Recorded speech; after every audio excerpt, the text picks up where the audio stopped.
PBS. And nobody in the class knew about this. The students didn't know they were being observed by their classmate. The teacher didn't know her comments would be part of a polemic about the deficiencies of journalism education, and that she would be a prime exhibit in the case for her own pathetic irrelevance. Naturally, she had no chance to respond to any of the criticisms in which her own words figured so prominently. Now, was there anything wrong with that? Was Taylor playing fair with the other people in her classroom? Was she being honest in her reporting, or was she relying on deceit, on the presumption of her classmates and teacher that they could speak in an unguarded way and not have their words relayed to people they were not talking to and had no reason to suspect were listening in? Now, I think the Atlanta Taylor case exemplifies some of the broad challenges to conventional ethical doctrine in the digital age. First, an aggressive push by an established news organization for relevance to the digital generation. This is the context, the institutional context. The desire for a robust new role in the emerging market is a common thread behind a number of the ethical problems we're going to discuss. PBS, in this case, wanted to enlist generationally acceptable correspondence as part of its effort to stake its institutional flag online. Secondly, an eagerness by existing media to view common online practices as constituting an ethical standard. In other words, if it's widely done, it's okay. It has normative sanction. Blogging, in this case, typically involves casual, undisclosed incorporation of observed actions and overheard quotes. What Atlanta Taylor did was consistent with that practice. So therefore, what's the problem? Actually, Ombudsman Michael Gettler, he is with PBS, criticized the lack of disclosure. Reporters, he said, should always go in through the front door, but there was no policy to that effect. Notice the ethical rationale derived not from the technology, which often gets blamed, not from the technology, it was from the market strategy, the wish by media organizations to adjust themselves to current practices on the internet. Thirdly, a consistent refusal to think about one of the things that we ethics people worry the most about, the problem of harm. Who's hurt? Is it necessary? Can it be avoided? Can it be minimized? The embarrassment of the teacher in this case, I'd say the humiliation of the teacher in this case, the invasion of a private space for classmates, the possible destruction of the kind of trust and intimacy successful education requires, all of that was assigned no weight. So I think that these three themes, first, an aggressive desire to be relevant online, to be a player, an institutional desire. Secondly, an uncritical acceptance of online norms as constituting an ethically acceptable revision of journalistic norms, right? And thirdly, a cavalier unwillingness to consider harms, characterize a number of the ethical problems that I see online. Now let me go quickly through the problems I want to talk specifically about. First, standards of veracity. Secondly, the problem of accountability and anonymity. Thirdly, the rise of amateur and part-time journalists. And fourthly, behavioral targeting and calibrated news. I apologize to my friends here from the University of Amsterdam. Some of what I'm going to talk about, we talked about yesterday, but it'll seem fresh and interesting. First, the problem of veracity. The question is whether journalistic truth means something different now online than what it previously meant, and whether it's appropriate to essentially discard traditional standards of verification.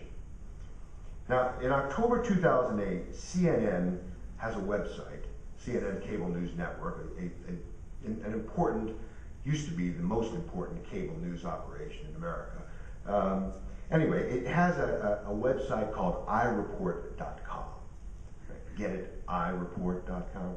A citizen journalism site, right, that encourages the public to offer information and commentary.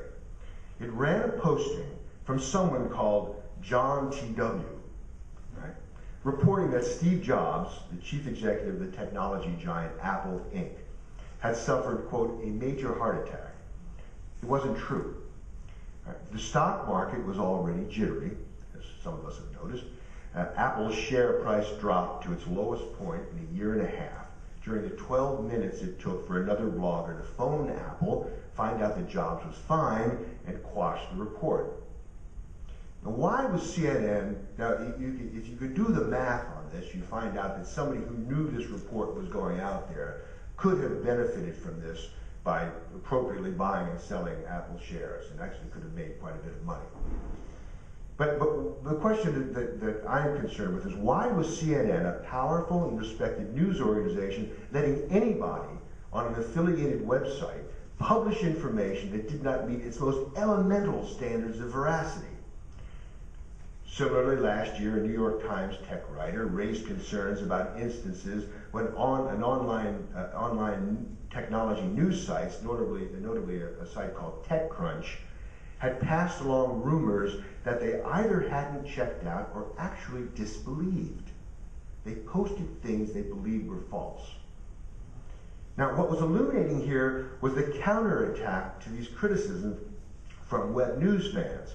Notably, Jeff Jarvis, who's an influential web commentator, a columnist for The Guardian, and a noted drum major for all things in the internet, he reiterated his contention that online news represents a new species of journalism.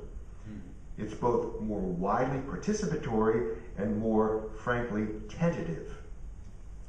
In his term, online news is inevitably a beta version. That's the term, of course, that computer engineers apply to unfinished software that's released only to solicit improvements. So this acknowledgement, it's a beta version, it's a work in progress. That acknowledgement gives online news hounds the moral high ground, Jarvis suggests. They're honest enough to admit that what they post is not the last word, something that traditional journalists, wedded to a haughty myth of perfection about their own work, won't acknowledge. Hence, we have the extraordinary suggestion that publishing falsehoods is actually progressive. More to the point, of course, it's also cheap, since you don't have to pay anybody to do the laborious work of actually verifying, which is what we used to call journalism. But forgive me, my toxic nostalgia coming through.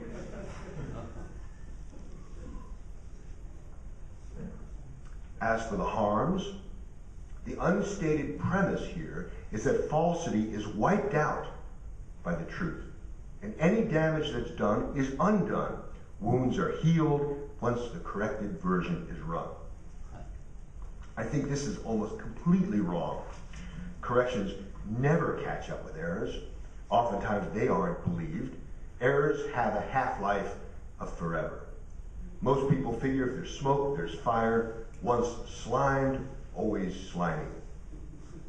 Now, although my examples concern postings by outsiders on news sites, the mandate to get news online first, the acceptability of posting unverified, incomplete versions, has become widely accepted as standard practice even among full-time news staffs. And let's remember, and this point is extremely important, these lapses are not in any way dictated by the nature of the medium. It's not the fault of the technology. The new technology simply makes them possible.